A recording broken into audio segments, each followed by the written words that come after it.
wafako mulopwe wafako mulunda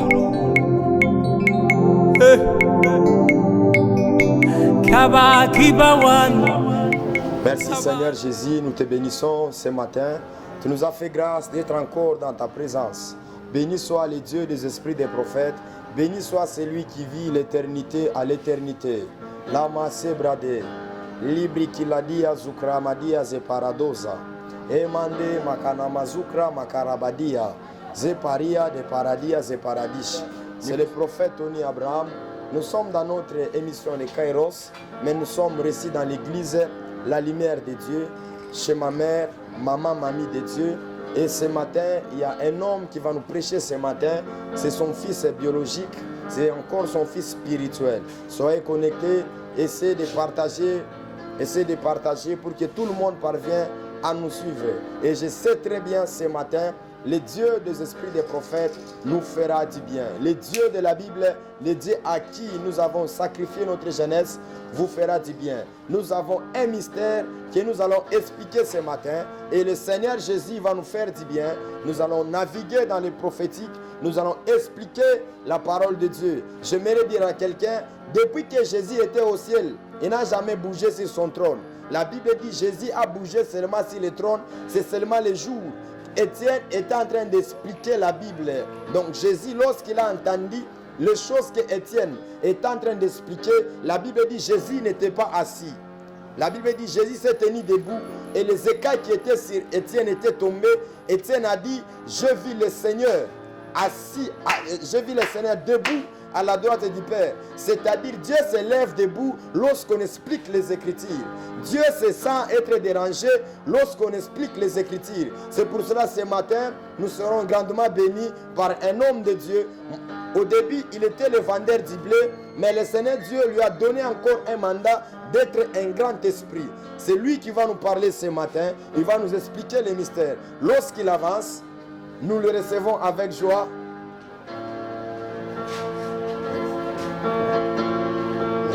Amen, amen, amen. Je suis très heureux d'être devant vous ce matin pour parler de la part du Seigneur. Et d'autant plus cela, c'est un mandat. Baisse un peu le sang. D'autant plus que cela, c'est un grand mandat de la part du Seigneur. Et nous pouvons que exécuter.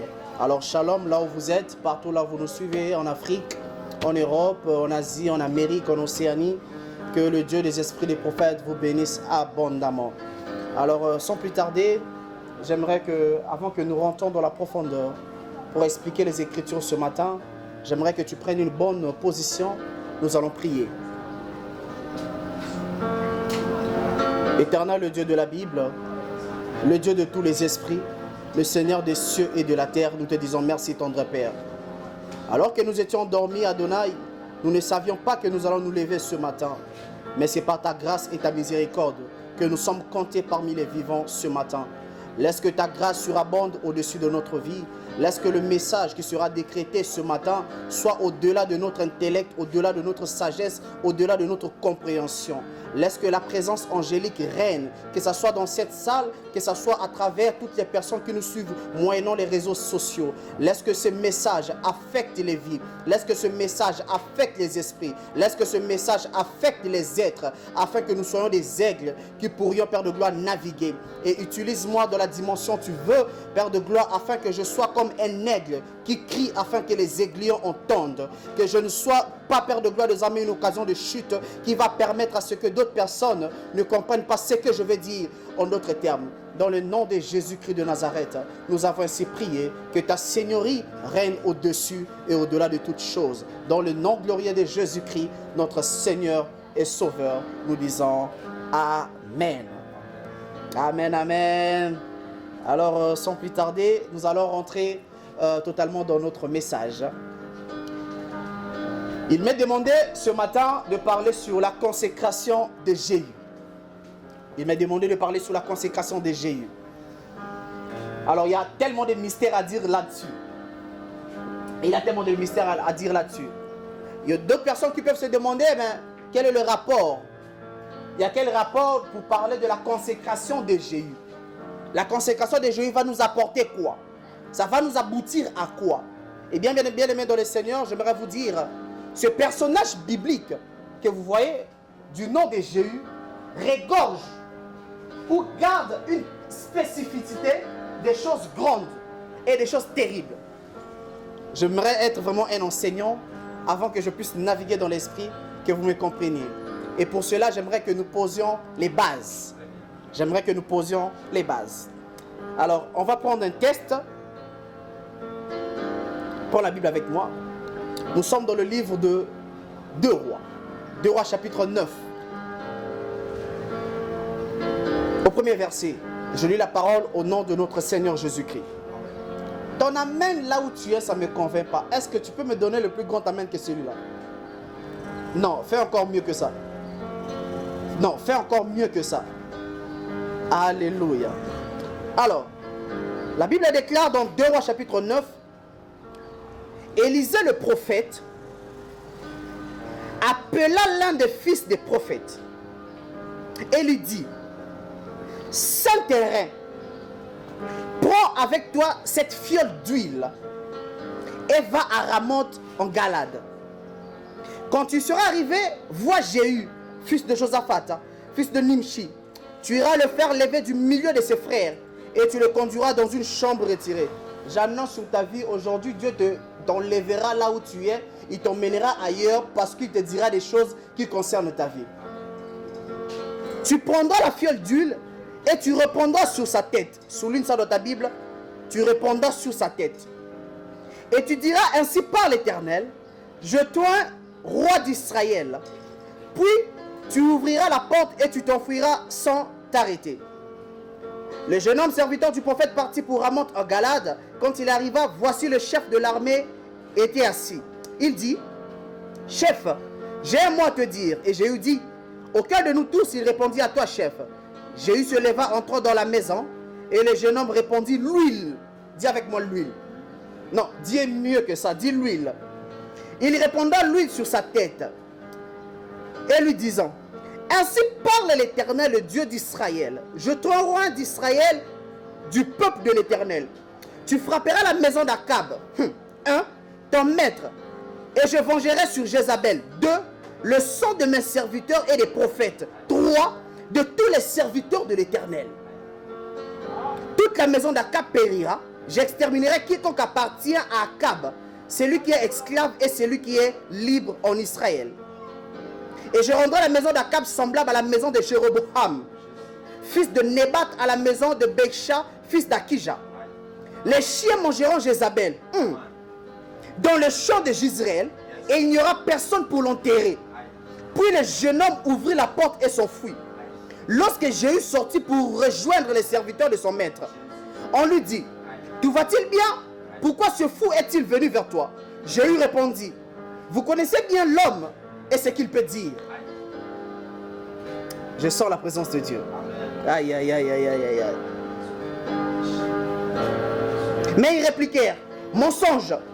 Réponds-nous donc. Et il dit, il m'a parlé de telle et de telle manière. Quand on dit, la Bible dit de telle et de telle manière, on fait allusion à la prophétie. On fait allusion à la prophétie. Disons ainsi par l'Éternel, je te rends roi d'Israël. Aussitôt ils prirent chacun leurs vêtements qu'ils mirent sous Jéhu. Au haut degré, ils sonnèrent la trompette et dirent, Jéhu est roi. Que l'Éternel, le Dieu des esprits des prophètes, vous bénisse abondamment. Alors, je sais que vous êtes aussi impatients comme moi, afin que nous entrons vraiment dans le vif du sujet. Change-moi la mélodie. Afin que nous entrons dans le vif du sujet, qui est la consécration de Jéhu. Alors, par définition, quand on parle de la consécration, on fait allusion à quoi? On fait allusion à... La consécration, d'abord, ne se fait pas seulement par des personnes. Ça se fait aussi par des cultes. Il y a des endroits où on peut consacrer ces lieux à un Dieu. On peut consacrer ces lieux à une chose, à une telle autre chose. Alors quand on parle de la consécration de Jéhu, selon le texte de 2 Rois chapitre 9, jusqu'en bas on vient de lire la Bible, on comprend que c'est une consécration onctionnelle. Ça veut dire cette personne a été consacrée pour un but. Amen, amen. Cette personne a été consacrée pour exercer un ministère. Cette personne a été consacrée pour exercer quelque chose. Alors Dieu, dans sa divinité, dans sa sagesse infiniment variée, Dieu ne oint pas quelqu'un en vain. Lorsque l'Éternel, le Dieu de la Bible, oint quelqu'un, c'est pour un but bien spécifique. C'est pourquoi Dieu m'a envoyé te dire ce matin que Dieu te oint comme prophète et prophétesse de ta famille. Non, ton amen ne me convainc pas. Dieu te oint comme prophète et prophétesse de ta famille, afin que tu puisses avoir le mandat, afin que tu puisses être le commandant suprême de toutes choses qui arriveront dans ta famille. Amen, amen. Par définition, selon la langue hébraïque, lorsqu'on parle de Jéhu, on fait allusion à l'Éternel ou à Yahweh. Amen, amen. C'est ça la définition du prénom Jéhu. Mais personnellement, ce matin, j'aimerais pas plus m'attarder sur le thème qui m'est proposé, à l'instar de la consécration de Jéhu. J'aimerais plus naviguer sur un sous-thème qui sera comme, je sens la présence de Dieu, qui sera comme un pont qui va nous permettre d'atterrir ou d'aller au-delà. Alors, ce pont ou ce sous-thème de ce matin, c'est l'onction et les anges. J'aimerais parler sur l'onction et les anges. Quelqu'un se posera la question de savoir, mais il y a quel rapport entre l'onction et les anges et la consécration de Jéhu? Frères et sœurs, j'aimerais te dire une chose très capitale. Il y a un point très essentiel que nous allons comprendre tout à l'heure lorsqu'on va annoncer les Écritures. Amen, amen. Est-ce que quelqu'un aime la parole de Dieu ce matin? Est-ce que quelqu'un aime les Écritures ce matin? Déjà, selon l'histoire de l'Ancien Testament, le mot ange revient à plus de 108 fois. Ça veut dire, lorsqu'on prend Genèse, Lévitique, Deutéronome, Nombre, Exode, les Pentateuque, 5 livres de Pentateuque, lorsqu'on arrive jusqu'à Malachie, Zacharie, tout ça, vous allez comprendre que le nom ange revient à plus de 108 fois. Et la question qu'on se pose, comment possible que ce nom puisse revenir à plusieurs reprises dans ce livre? Alors vous devez savoir, bien aimés dans le Seigneur, lorsque une chose revient à plus de 2 ou 3 fois dans la Bible, c'est qu'il y a une signification très positive en fonction des choses qui devaient arriver. La Bible déclare dans le livre de 1 Corinthiens chapitre 10, verset 6, l'apôtre Paul dit: « Or, toutes ces choses sont arrivées pour nous servir de leçon. » Or, toutes ces choses, en d'autres termes, toutes ces choses se sont passées ou se sont reproduites pour nous servir de connaissance. Amen, amen. Mais ce matin, je n'aimerais pas définir l'onction comme un homme sage ou intellectuel, mais j'aimerais définir l'onction comme un homme loin qui connaît de quoi il parle. Alors, c'est quoi l'onction? L'onction, c'est une capacité spirituelle du surnaturel que Dieu fait pénétrer en nous. Je répète, l'onction, c'est une capacité spirituelle du surnaturel que Dieu fait pénétrer en nous. Lorsque Dieu appelle quelqu'un, lorsque Dieu appelle un homme, il le oint toujours. Il le dote des capacités. Alors c'est cette onction-là que Dieu fait entrer en nous. Alors c'est une capacité spirituelle, mais qui n'est pas naturelle. Une personne qui est oint opère toujours dans le surnaturel. J'aimerais te parler, mon frère, ma soeur, toi qui me suis. Toi qui es le licencié, le docteur, je ne sais pas moi quelles études tu as eu à faire.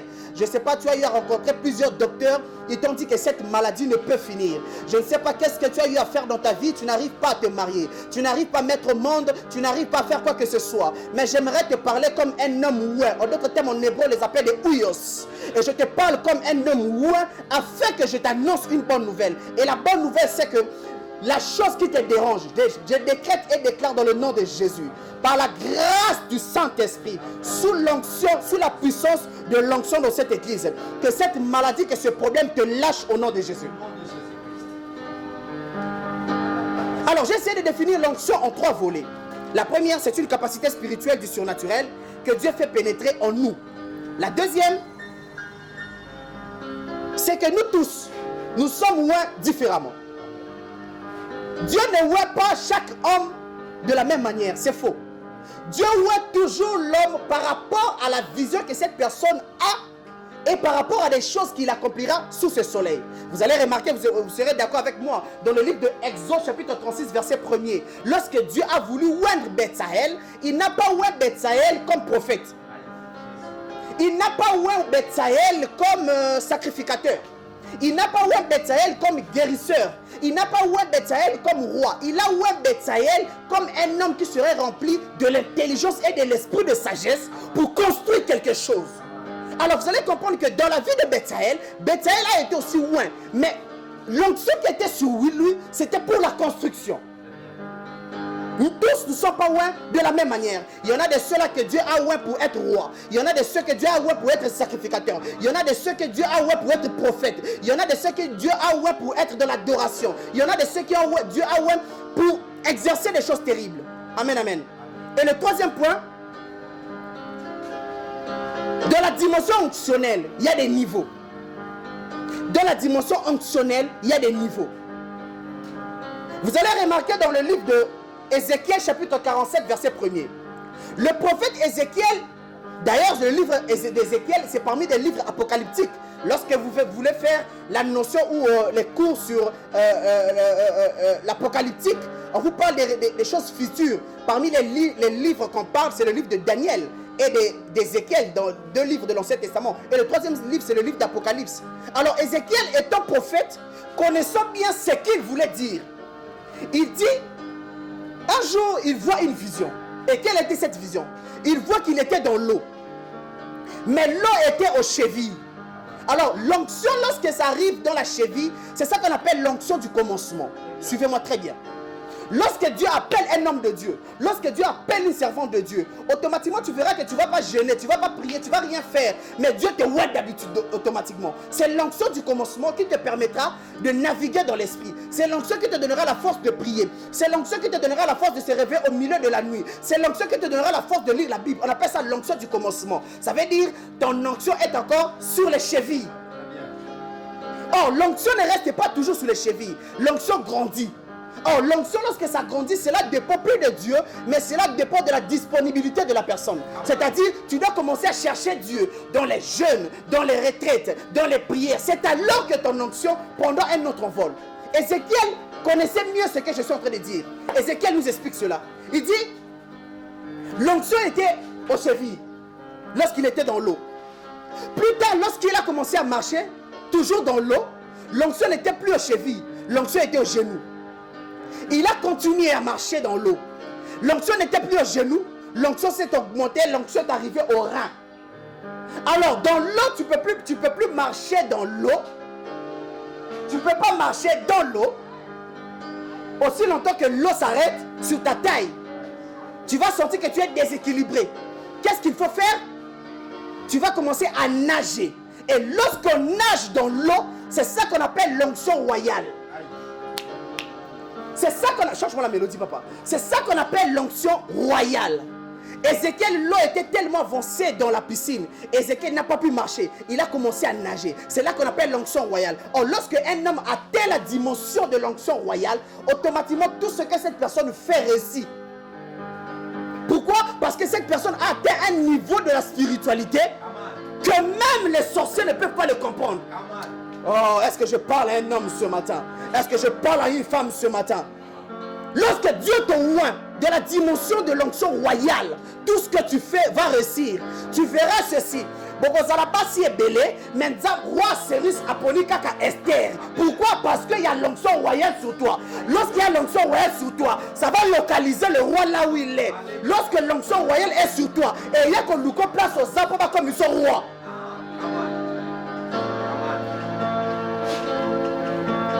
C'est ce que Jéhu avait atteint. Jéhu avait atteint la dimension de l'onction royale.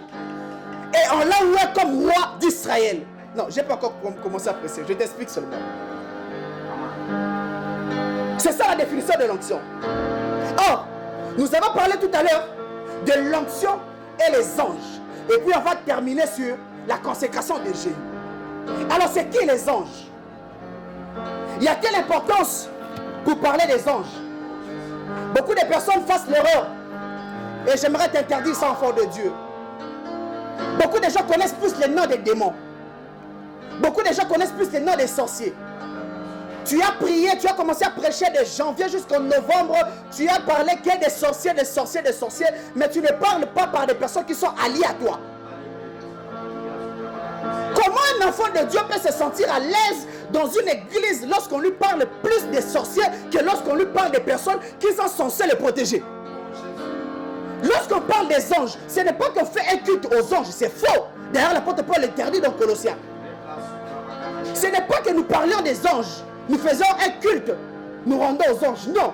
Mais nous voulons parler des esprits que Dieu a mis à notre service, à tous ceux-là qui sont prêts pour hériter le salut. J'aimerais expliquer quelque chose. Prends ton stylo, prends ton cahier, écris ça. En grec, la définition des anges, c'est angelos. Alors, par définition en français, les anges, ça veut dire un messager, ça veut dire un envoyé. Amen, amen.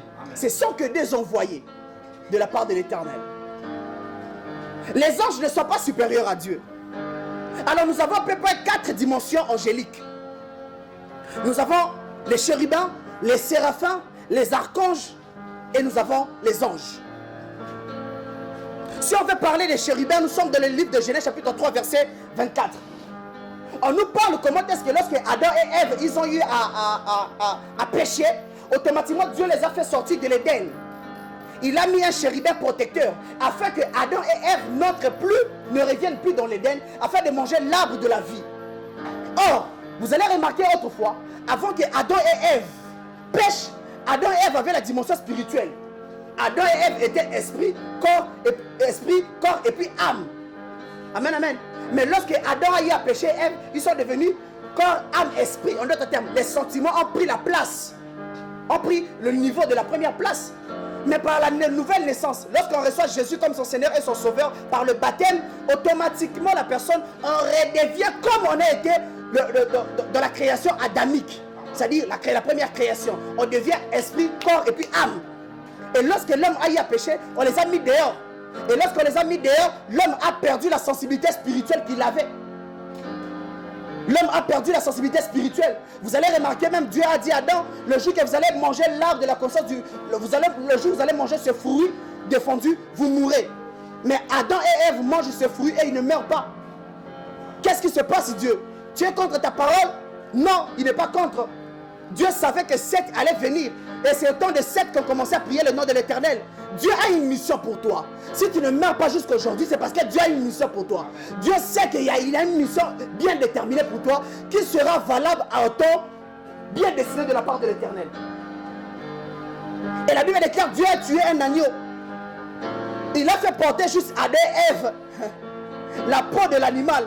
Mais le sang était où? Or, le sang était aspergé sous l'acte du péché. Symbole de Jésus-Christ qui devrait mourir plus tard à la croix. Amen, amen. Et on les appelle les chérubins protecteurs. Et nous avons le deuxième type des anges qu'on appelle les séraphins. Et ils se trouvent dans le livre de Ésaïe chapitre 6 verset 2 jusqu'au 3e verset. Là on nous parle comment est-ce que eux, leur rôle c'est juste pour adorer. Ils sont autour du trône de l'Éternel. C'est comme quelqu'un qui a chanté dans cette nation. Cette personne a chanté. Elle a dit, les 4 êtres vivants sont assis sur la chaise de l'Éternel. Alors je me pose la question, si les 4 êtres vivants étaient assis sur le trône de l'Éternel, Dieu était assis où? Chanter doctrinalement. Lorsque un chanteur ne chante plus doctrinalement, automatiquement il tape à côté. Or si tu tapes à côté, tu es en train de conduire l'église de la perfection. Il faut que nous ayons des prophètes psalmistes qui vont chanter des révélations qui arriveront plus tard dans le ministère de Christ. Vous allez remarquer dans la vie de Jésus, la plupart des choses qui se sont passées, ce sont des choses que les prophètes ont eu à dire dans le livre de Psaumes. Mon père, pourquoi m'as-tu abandonné? Alors comment expliquer que ce sont ces choses se sont reproduites plus tard dans la vie de Jésus? Parce que lorsque David était roi, David a pris le tabernacle, il a mis au centre. Il a pris une famille qu'on appelle la famille de Jéduthun, Asaph, Aman. Il les a pris, il les a mis autour du tabernacle. Alors ces personnes chantaient des chansons. Or des chansons qu'ils chantaient, ce n'étaient pas des chansons pour émerveiller le peuple israélite, mais c'était des chansons pour annoncer les événements futurs. On les appelle les psaumes messianiques. Nous devons voir des chantres qui doivent chanter pas des chansons qui se passent dans la société, mais ils doivent chanter des choses qui arriveront plus tard, 10 ans, 15 ans après, dans ce pays. Et nous avons un 4e type d'ange. 3e, excusez-moi, on les appelle les archanges. On les appelle des archanges. Dans Apocalypse 12, 7, vous allez voir ça. Et le quatrième type, pour aller un peu vite,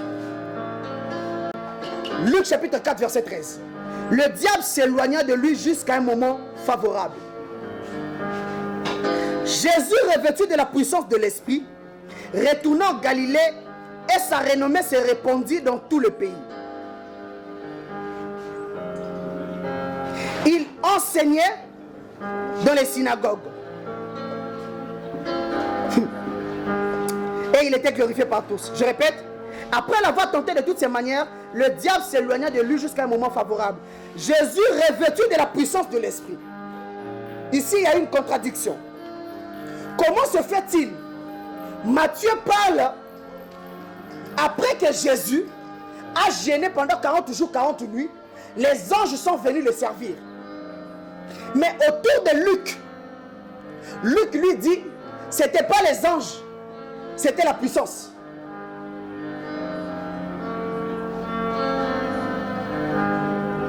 Matthieu dit, Jésus a jeûné 40 jours. Et les anges sont venus le servir. Mais Luc dit, ce n'était pas des anges. Après avoir jeûné, c'était la puissance qui était sur lui. Comment expliquer cela? Il y a quelle nuance entre la puissance et l'onction? Est-ce que les deux disent la même chose ou il y a une contradiction? J'aimerais vous annoncer une chose. L'onction, c'est quoi? C'est la puissance? C'est quoi? C'est comme lorsque quelqu'un veut faire, je ne sais pas, dans les usines pharmaceutiques, lorsqu'on forme les médicaments. Si on veut former une cure, on veut former un médicament, il y a des fûts. Il y a des fûts, c'est-à-dire il y a une poutre. Et dans cette poutre, on prend une petite poutre, on le met dans une capsule. Et cette capsule-là, c'est ça qu'on appelle par exemple la quinine. Et quand quelqu'un va boire la quinine, ça soigne sa peau, ça soigne son identité, ça soigne tout de lui. C'est-à-dire c'est une partie de la guérison qu'on a pris, mais on a mis dans une capsule. Et automatiquement, ça a mené la guérison. Et lorsque Dieu ouait quelqu'un, c'est aussi ça. On ne peut pas dire que Dieu ouait quelqu'un par sa puissance. On dit que Dieu ouait quelqu'un par son onction. Parce que la puissance, c'est un mot divin. Et lorsque cette puissance descend dans la dimension des hommes, ça devient maintenant ce qu'on appelle l'onction. Or, c'est quoi l'onction? L'onction, c'est la présence des anges. L'onction, c'est la présence des anges. Aïe, aïe, aïe, aïe, aïe. Est-ce que quelqu'un comprend ça? Quand on dit c'est quoi l'onction? L'onction, c'est la présence des anges. Tu as un problème de stérilité et que je prie pour toi pour que tu aies des enfants. Quand je prie pour toi, je fais quoi? Ce n'est pas que je vais toindre d'huile. Beaucoup de gens pensent que spirituellement, dans le tabernacle céleste, il y a une onction. Il y a une huile fraîche qui descend lorsque Dieu ouait quelqu'un. Ça, c'est l'image. Parce que l'huile, ça ne fait rien dans la vie d'un homme. Dieu peut prendre tout élément possible de la dimension humaine pour affecter cet élément, afin que cet élément devienne ce qu'on appelle Zoé, en d'autres termes, la vie. Dieu peut toucher n'importe quel élément. Dieu peut toucher cette chair, et cette chair guérit. Ce n'est pas qu'on fait de cette chair Dieu, mais Dieu peut toucher cette chair. Dieu peut toucher n'importe quel élément pour affecter un homme. Et lorsqu'on parle de l'onction de la Bible, on fait allusion quoi? On fait allusion tout simplement aux anges. Or, l'onction, c'est quoi par définition? L'onction, c'est la présence des anges. Lorsque la Bible déclare que je te oins, roi d'Israël, en d'autres termes, je te donne les anges de la royauté. Lorsque la Bible déclare, je te oins comme prophète, je te donne les anges qui exercent dans le ministère prophétique. Lorsque la Bible déclare, je te oins comme directeur d'un cabinet, je te donne les anges qui vont t'aider à exercer ce ministère. Lorsque un homme est élu ministre, qu'est-ce qui se passe? On le dote des militaires.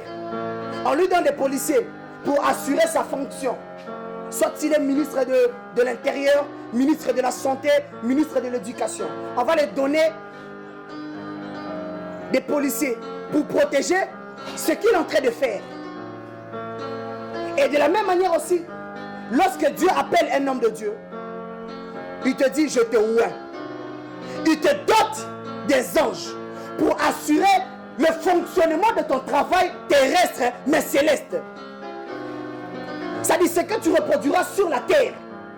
Pour bien l'exercer, il faut avoir des anges. C'est pourquoi la plupart des personnes sont rentrées dans des ministères qui ne sont pas les leurs. Et ces personnes tombent. Pourquoi? Parce que tu es parti sans tes anges. Jésus a dit aux disciples, ne partez pas d'abord aller prêcher. Restez à Samarie. Restez à Yerushalayim. En d'autres termes, Jérusalem. Restez dans cette ville. Jusqu'à ce que vous serez revêtus de la puissance. Or, la puissance, c'est quoi? C'est la mission que Dieu donne aux anges pour t'aider à exercer ce par quoi Dieu t'a appelé. La présence des anges. Ce que tu désires au jour d'aujourd'hui, c'est la présence de tes anges. Tu as trop connu les démons. Tu as trop connu les sorciers. Mais tu ne connais rien sur la divinité. Tu ne connais rien sur les mystères angéliques. Écoute-moi. Les sorciers ne peuvent rien faire par une personne qui est gardée par les anges. La Bible déclare la main de l'Éternel comme tout autour de ceux qui craignent l'Éternel pour les arracher du danger. Alors la main de l'Éternel, c'est qui? C'est l'ange. C'est l'ange. La Bible déclare lorsqu'Élisée a été revêtu de la puissance en recevant le manteau de son père, lorsqu'il revenait, et lorsqu'il bossait à mon qui maille, qu'est-ce que bosso? Il dit si réellement je suis le fils d'un prophète, que l'eau se divise en deux. Qu'est-ce qui a fait que l'eau se divise? Quelqu'un me dira, mais homme de Dieu, il a reçu le manteau. C'est quoi le manteau d'après vous? Parce que ce n'est pas la première fois qu'Élie donne le manteau à Élisée. C'était la deuxième fois. Dans Héra 19, vous allez voir ça. Ce n'est pas la première fois. Il a déjà jeté le manteau. En Israël, lorsque tu mets au monde un enfant, lorsqu'il s'agit du départage des biens, on ne donne jamais à cet enfant un seul bien. On le donne le double. Selon la loi hébraïque, lorsque Élisée demandait la double portion des lits, il savait de quoi il parlait. C'est pourquoi Jacob ne pouvait pas épouser Rachel aussi longtemps Léa était là. Il faut épouser d'abord l'aîné, selon leur coutume. Selon leur coutume. Et lorsque l'onction est sur toi, c'est la présence des anges. Parce que ce sont les anges qui te permettront de réussir dans tout ce que tu fais. On va te créer des embûches afin que tu sors, afin que tu vas tomber. Mais tu verras que l'ange de l'Éternel te protégera. Et au fur et à mesure que ton esprit va beaucoup grandir,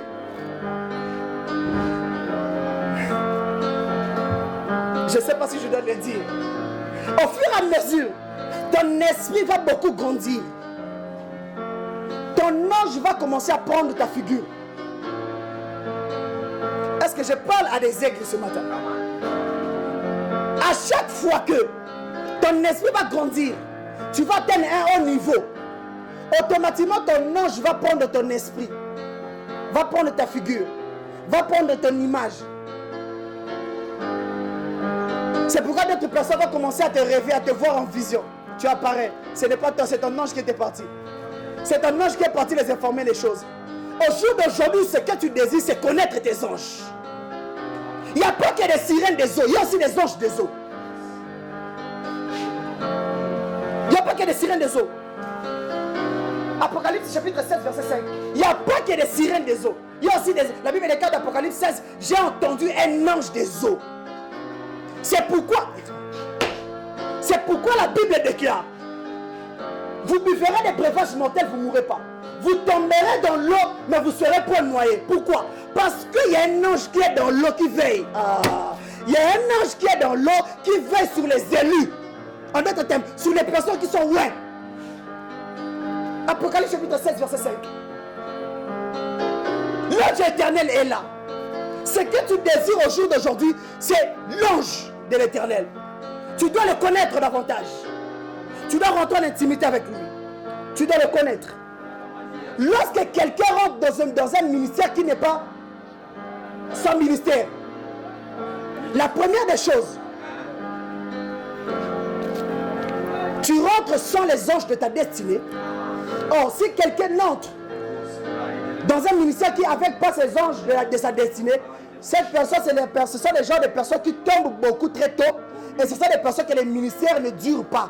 Pourquoi? Parce que tu n'es pas rentré avec les esprits qui sont censés protéger ton apostolat ou ton doctorat. Tu dois rentrer dans un ministère après avoir entendu Dieu. N'entre pas dans un ministère après avoir apprécié l'homme de Dieu. Tu dis j'apprécie beaucoup son ministère, je vais rentrer dans l'apostolique ou dans le doctoral ou dans l'évangélique ou dans le pastoral ou dans le prophétique. On n'entre pas dans le ministère comme ça. On entre dans le ministère après avoir reçu le manteau chez Élie. Si Élie ne te donne pas le manteau, ne deviens pas le char d'Israël. Parce que tu mourras. La Bible déclare lorsque l'armée de la Syrie est venue pour arrêter Élisée. Ma fille, viens. Lorsque l'armée, je vais expliquer quelque chose. Lorsque, approche.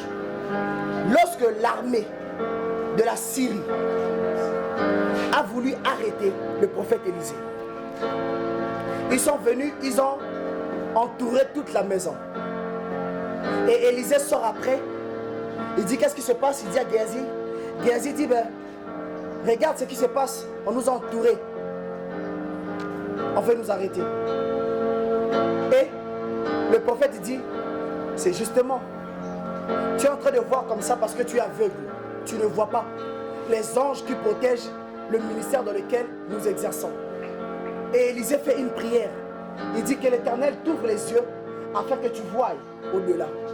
Et la Bible déclare, lorsque Élisée a ouvert les yeux à Géasi, Géasi a vu l'armée qui a entouré la maison prophète. C'est pourquoi vous avez vu plus tard, et Géasi devait avoir la malédiction. Pourquoi? Parce qu'il n'était pas sous l'onction prophétique qui protégeait Élisée. Vas-y. Il n'a jamais vu. Il n'a jamais vu. Lui n'était pas là. Lorsque l'armée a couvert le prophète, lorsque l'armée a gardé le prophète, lui voyait de loin. Il fallait que Géasi dise, moi aussi je suis en train de voir comment l'armée nous protège, nous entoure. Mais lui il a vu juste l'armée à protéger, des myriades d'anges, à protéger le prophète. Amen, amen. Amen, amen. Amen, amen. Personne qui est élevé d'unité plus que les autres, c'est-à-dire un roi. Lorsque le président de la République dit ça, une autre personne ne peut pas dire le contraire. S'il dit le contraire, c'est que le président n'a pas de place. Et la parole du président plane toujours au-dessus de toutes choses. Or, la parole de Christ a plané au-dessus de la mort de Lazare. Amen, amen. Amen, amen. Et la Bible déclare, lorsqu'on est venu oindre Jéhu, ce que j'ai pu aimer, Jéhu avait la discrétion, lui. Lorsqu'il sort, on lui pose la question de savoir qu'est-ce que cet homme est venu te dire. Il a dit, à vous-même, vous connaissez les gens. Ce qui fait que des choses, il y a vine que libosote, c'est parce qu'en toi, il n'y a pas la discrétion. Tout ce qu'on te dit, tu divulgues ça. Tout ce que Dieu te montre, tu promulgues ça. Même si une situation, Dieu veut commencer une chose merveilleuse avec toi, mais il n'y a pas la discrétion. Jéhu a d'abord caché cette parole. Et ensuite, il a voulu tester les esprits des gens qui étaient dans son entourage. Et plus tard, il leur a dit maintenant la vérité. Il a dit, voilà, Dieu m'a dit de tel, de tel. Quand on dit la Bible dit de tel et de tel, ça veut dire les prophéties que Élisée avait dit à son fils afin qu'il vienne l'annoncer. Et on l'a oint comme roi. Et automatiquement, et tous, ils ont jeté les vêtements. Symbole de ce que le souverain sacrificateur avait fait lorsque Christ avait dit qu'il était Dieu. Le souverain sacrificateur, mon fils, il vient, il pose la question, prophète. Il dit, es-tu Christ, le Fils de Dieu? Il dit, tu l'as dit. Il dit, blasphème, il déchire son vêtement. Pourquoi le souverain sacrificateur avait déchiré son vêtement? Tout simplement parce qu'il avait reconnu spirituellement qu'au-dessus de tous les esprits, il y a un esprit qui rôde. Cet esprit, c'est l'esprit de notre Seigneur Jésus-Christ. Il a reconnu que la royauté qui est devant moi est plus puissante que celle de ma royauté. Alors je dois déchirer mon vêtement. En d'autres termes, je dois les jeter en bas. C'est pourquoi Jésus, lorsqu'il voulait rentrer à Jérusalem, on a jeté les vêtements et lui, il a marché au-dessus. Il a marché sur un âne. Or, autrefois, dans l'Ancien Testament, Samson avait tué 1000 personnes par la marche, par le mâchoire d'un âne. Mais Christ a marché sur l'âne. Or, nous maintenant, nous sommes nés de nouveau. C'est-à-dire, nous marchons sur l'âne. En d'autres termes, nous marchons sur la gloire. Nous marchons sur la gloire. Nous marchons sur la gloire. Et les vêtements qu'on nous met là, c'est le symbole de l'épouse. C'est le symbole de l'épouse. La Bible déclare dans l'Apocalypse, ce jour-là, il y aura une grande fête. Lorsqu'il y aura la noce de l'agneau, il viendra prendre son épouse. Il viendra prendre son église. Il viendra te prendre. Il viendra me prendre. Afin que nous soyons avec lui au paradis. Dans la gloire. En d'autres termes, dans le mariage. C'est pourquoi tu vois, lorsque Jésus parle de ces choses, il dit, il est semblable. Le royaume de Dieu est semblable à 10 vierges. 5 qui étaient folles et 5 d'autres étaient sages. Mais qu'est-ce qui fait que les 5 autres étaient sages? C'est parce que ces sages avaient de l'huile. Or l'huile c'est quoi? C'est l'onction. L'onction c'est quoi? C'est la présence des anges. Écoute-moi, ce sont les anges qui te diront, réveille-toi Sambela parce que c'est là que ton époux veut t'écouter. Il connaît, ils sont autour de Dieu. Ce sont des esprits de Dieu qui sont autour de lui, qui sont envoyés pour exercer un ministère auprès de ceux qui doivent hériter le salut. Le salut. Et Jéhu a été roi. La même image avec David. Lorsqu'on a vu David, c'était devant Eliab. C'était devant son père. C'était devant ses frères. Et ce dernier, vous connaissez bien l'histoire de David juste après. Mais de Jéhu, lorsqu'on l'a c'était pour aller venger quelque chose. C'était pour aller venger quelque chose. Lorsque Dieu te oint d'une façon ou d'une autre, c'est pour un ministère, c'est pour exercer un travail bien spécifique. Que ce soit dans ta famille, que ce soit dans l'église du Congo, que ce soit dans ta propre vie. La chose que tu as besoin dans cette saison, c'est l'onction de Jésus. Que l'onction vienne te localiser. Que Dieu envoie quelqu'un qui viendra te oindre afin que ta situation, ton statut, ta nature change dans cette saison.